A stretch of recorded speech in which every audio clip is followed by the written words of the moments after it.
Bonjour et bienvenue sur AES Media, je suis Salif Sangaré.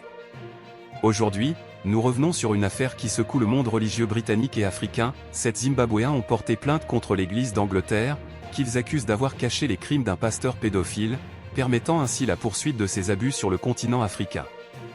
Le principal accusé, John Smith, était un ancien avocat d'origine canadienne, devenu pasteur laïque au sein de l'Église d'Angleterre. Derrière son image pieuse se cachait une personnalité profondément troublée.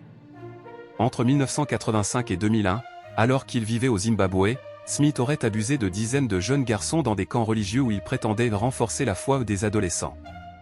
Il s'était installé ensuite en Afrique du Sud, où il est mort en 2018, alors qu'il faisait encore l'objet d'une enquête pour pédophilie.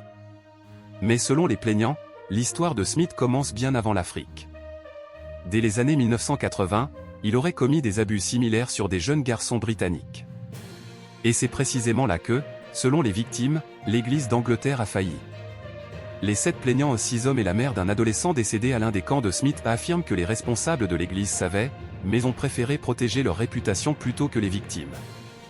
Une enquête interne menée en 1982 par le révérend Mark Ruston, à l'église St Andrew the Great de Cambridge, aurait volontairement évité de signaler les faits à la police, dissimulant ainsi les preuves des abus.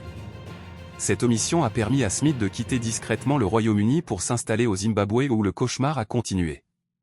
Le rapport McIntyre-Review, publié en 2024 à la demande de l'Église d'Angleterre elle-même, révèle que l'institution avait activement couvert les abus de Smith et l'avait considéré comme un problème résolu une fois envoyé en Afrique.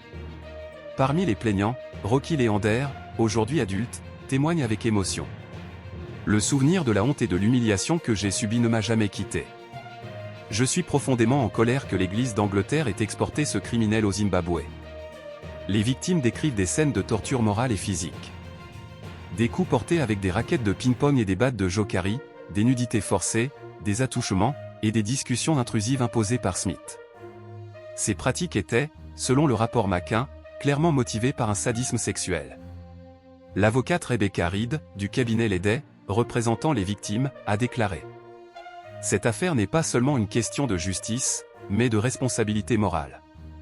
L'Église d'Angleterre a eu plusieurs occasions d'arrêter John Smith. Elle a préféré préserver sa réputation.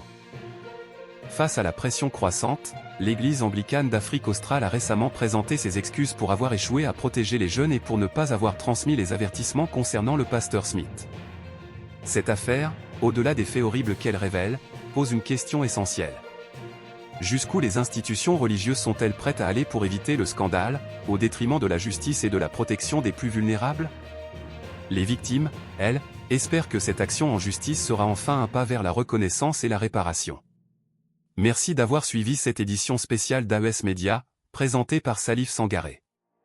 N'hésitez pas à vous abonner pour rester informé de l'actualité internationale et des grandes affaires de justice.